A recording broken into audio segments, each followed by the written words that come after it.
Cuidado com pets. Olá, estamos de volta para mais um Cuidado com o Pet. Eu sou a Ana Isabel Ribeiro e no episódio de hoje vamos falar sobre uma doença que o teu animal pode ter e que só dá sinal numa fase mais avançada, a leishmaniose. Para saberes mais sobre os sintomas e tratamento, estivemos à conversa com o médico veterinário André Santos, mais conhecido no Instagram como André Vet.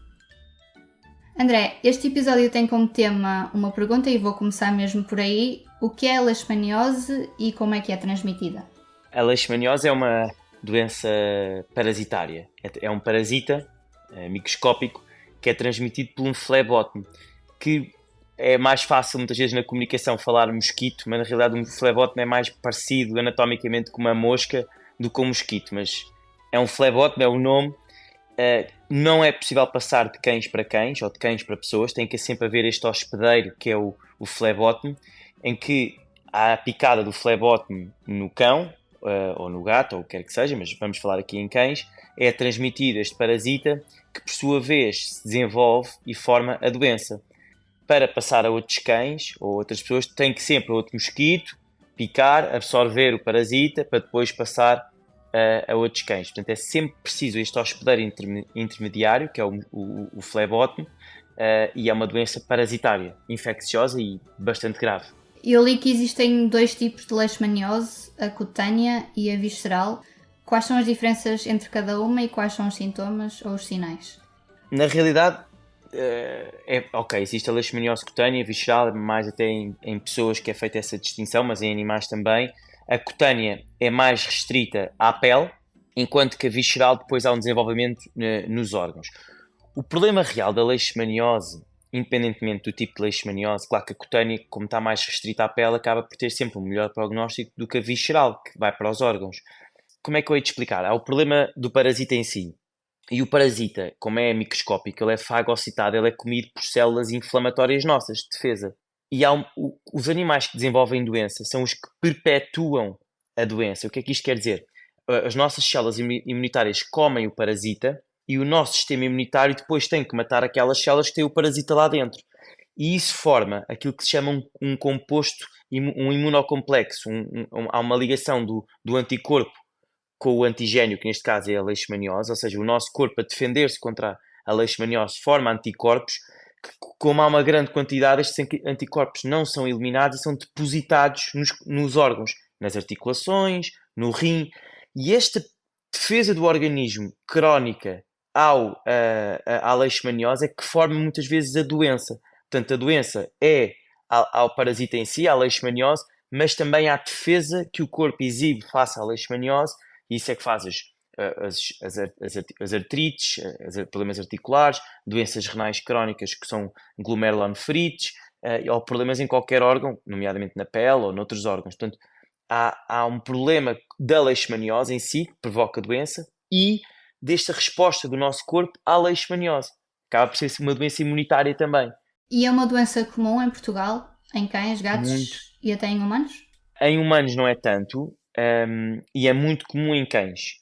A forma mais comum é em cães. Em gatos, que se pensava que era relativamente raro, porque também têm menos acesso ao exterior e tudo mais, começa-se a perceber que também não é tão comum como em cães, mas é mais comum do que se pensava. Mas é muito comum, principalmente em zonas onde há flebótomos, onde há mosquitos também. São zonas onde há águas paradas. Portanto, nós temos a falar de Lisboa, Benavente, Setúbal, Algarve muito, Alentejo também. São zonas onde há águas paradas e maior atividade de flebótomos, de mosquitos. No Porto, no Norte, não há tanto, mas há uma grande, por exemplo, em Vila Real também já há. Portanto, onde há zonas de águas paradas, há atividade de flebótomos. Setúbal é muito comum também. E existem raças de cães mais propensas à doença?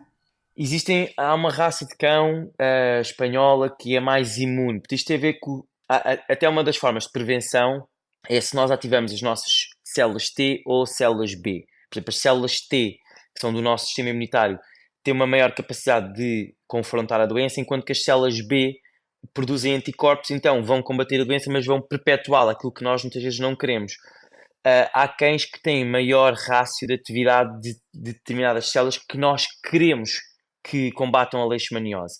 mas eu não diria, eu não gosto de fazer uma generalização de raças, porque na realidade há só apenas animais com maior capacidade de defender-se da doença do que outros, mas regra geral, quando há uma infecção por leishmaniose, é muito complicada, existe tratamento dependendo do grau de evolução da doença, do estadio da doença, com maior ou menor sucesso, mas a verdade é que eu diria que todos os cães são suscetíveis, todos os gatos são suscetíveis. E quando o animal não tem a doença, quando leva a vacina, ela vai prevenir o aparecimento da infecção? A prevenção da leishmaniose, eu diria que aquela que eu considero fundamental, há duas que eu considero fundamentais, mas uma delas não é obrigatório, legalmente não é obrigatório, mas eu considero fundamental então no nosso país, que é a desparasitação externa. E a desparasitação externa só existem duas formas de prevenir contra a picada de mosquitos com doenças ou de flebótomos, neste caso com a leishmaniose, que é pipeta, que é mensal, ou a coleira, que é a cada 8, 10 meses. Existem outros medicamentos com desparasitantes externos, então já falaram de pulgas e carraças, existem comprimidos super eficazes, mas para a picada de flebótomos, que transmitem a leishmaniose, só a coleira ou a pipeta. Só esses dois. Depois, para além disso, que tem uma eficácia, nós devemos sempre complementar com a vacina. Mas a vacina vai-nos dar a leishmania morta ou inativa para nós começarmos a reativar o nosso sistema imunitário, porque é assim que funcionam as vacinas contra a leishmania, mas é uma forma de acrescentar uma prevenção. Eu quase que faço ali uma analogia às vezes que as pessoas percebem melhor com a doença da Covid, em que a vacina ajuda, mas o melhor é nós nos prevenirmos da infecção. Portanto, a vacina é sempre feita anualmente, só na primeira vez é que precisa de fazer o teste rápido para ver se há leishmania, se existe a doença ou não. Geralmente não há, como é óbvio. Vacinamos uma vez, depois é sempre anual. Mas é muito importante fazer a desparasitação externa.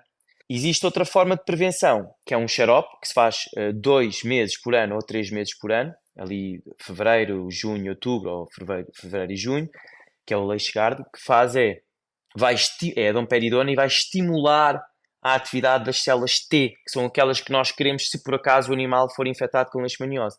Mas tanto o xarope como a vacina é uma segunda linha de defesa de se o meu animal for infectado com leishmanias, então temos esta linha de defesa, mas o melhor é sempre evitar que o animal seja picado.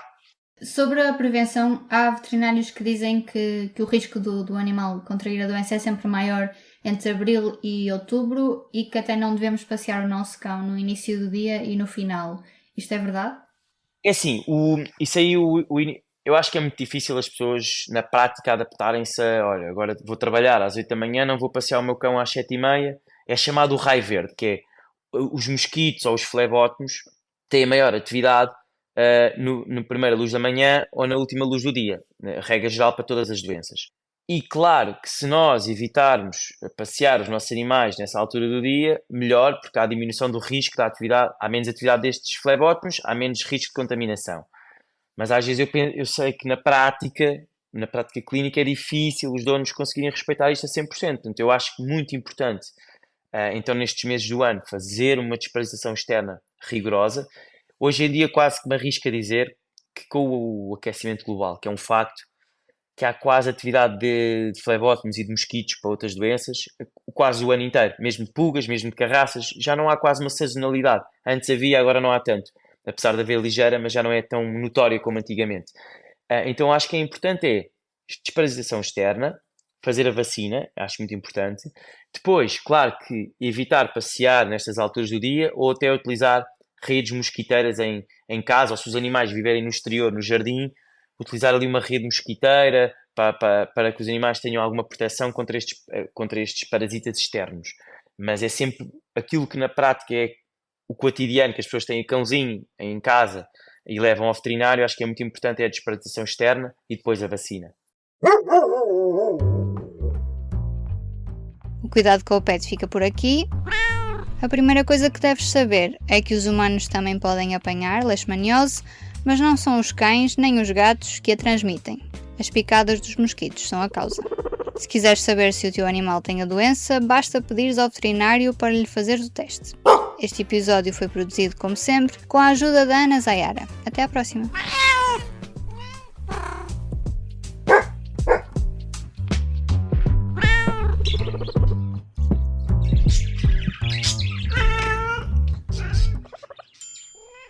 O público fica no ouvido.